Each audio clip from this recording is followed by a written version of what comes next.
2014 से सत्ता में आए हमारे देश के अविस्मरणीय प्रधानमंत्री जी 2023 के विधानसभा चुनावों के जनसभाओं के दौरान राजस्थान के चूरू और झुंझुनू के जनसभाओं से संबोधित करते हुए लाखों की जनता के सभा में यह कहा, जो उनके चुनाव का मुख्य एजेंडा है, कांग्रेस को देश से साफ करना है।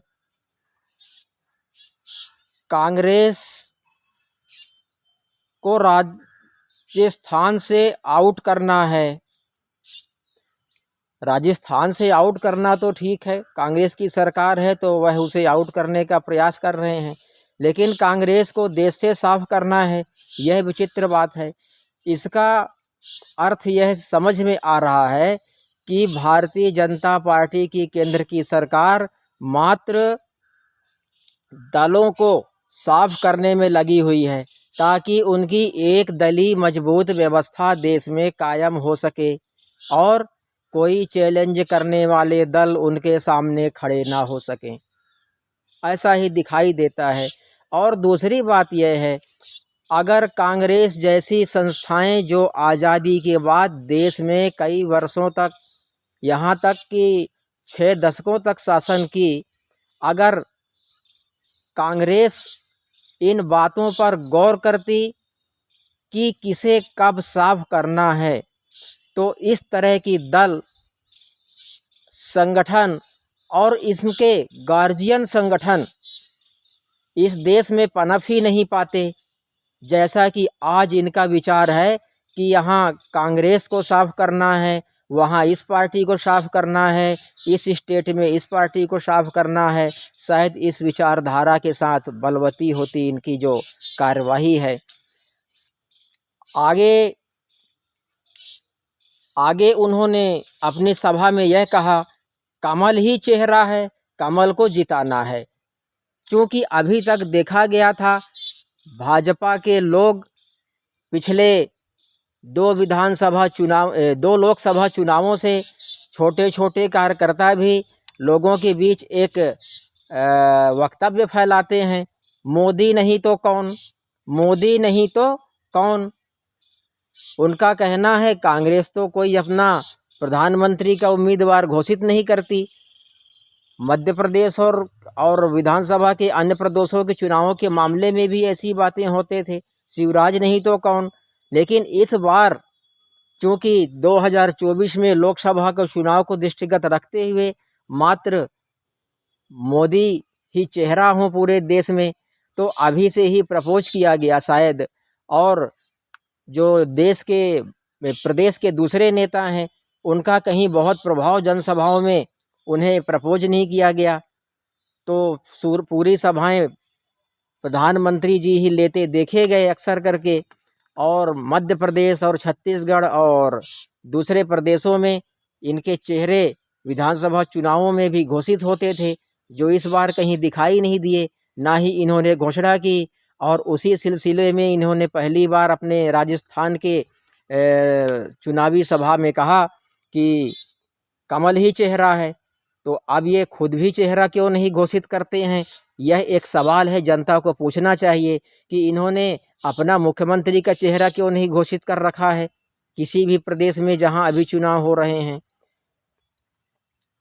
आगे विशेष बात जो अविस्मरणीय प्रधानमंत्री जी ने कहा राजस्थान की सभाओं में, यूपी में, गुजरात में, हरियाणा में पेट्रोल 12-13 रुपए सस्ता है। ना जाने इन्हें मध्य प्रदेश के विधानसभा चुनाव में पेट्रोल सस्ता क्यों नहीं दिखाई दिया। यहाँ मध्य प्रदेश के अनेकों सभाओं में कहीं जिक्र नहीं हुआ, बस यहाँ तो यह जिक्र था डबल इंजन की सरकार बनी रहे तो ही विकास आगे बढ़ेगा। तो अब इन्हें राजस्थान में पेट्रोल महंगा दिखाई दे रहा है, तो जनता को तो यह पता ही होगा कि पेट्रोल महंगा कौन कर रहा है। 50 रुपए का पेट्रोल 110 रुपए और 12 रुपए में कौन बेच रहा है, राजस्थान की सरकार बेच रही है या दिल्ली की सरकार बेच रही है। तो मुख्य रूप से दामों को कौन विकसित किया है। आगे जो है इनके राष्ट्रीय अध्यक्ष नड्डा जी ने राजस्थान की सभा में कहा, बीजेपी वंशवादी दल के खिलाफ लड़ रही है। देश में कुछ ऐसे दल हैं जो वंशानुगत अपनी पार्टी को, उन पार्टियों को चला रहे हैं। तो इससे ऐसा समझ में आता है, यह भारतीय जनता पार्टी की जो सरकार देश में चल रही है, यह वंशवादी दलों के खिलाफ लड़ने के साथ साथ ही यह कुछ घरानों मात्र से लड़ना चाहती है। जो राजनीतिक घराने हैं, यह मात्र उनसे लड़ रही है और उनको लड़ करके ख़त्म करना चाहती है। यह कोई नहीं कह रहा है, यह भारतीय जनता पार्टी के राष्ट्रीय अध्यक्ष जेपी नड्डा जी अपनी सभाओं में कह रहे हैं। भरी सभाओं में चिल्लाकर कहा है। तो जनता इस बात को समझ ले, इनका मकसद मात्र कुछ घरानों से लड़ना है, ऐसा ये देखने में आ रहा है, ताकि कोई दल इनके समक्ष ना रहे, इस काबिल ना रहे, इतना कमज़ोर हो जाएं, ताकि एक ही विकल्प रहे देश में। तो इनकी जो है सत्ता लगातार चलेगा। जो टारगेट है कि हम 2040 तक सत्ता में रहेंगे, 2050 तक सत्ता में रहेंगे, इस प्रकार की जो भी बातें हैं। और देश के तेलंगाना में चुनावी सभाओं में भाजपा के बड़े नेता अमित शाह जी ने ये कहा, तेलंगाना में जो सरकार बनेगी यूसीसी अर्थात सामान्य सिविल कोड बिल भी लाएगी। अब इस सामान्य सिविल कोड बिल की मांग किसने किया?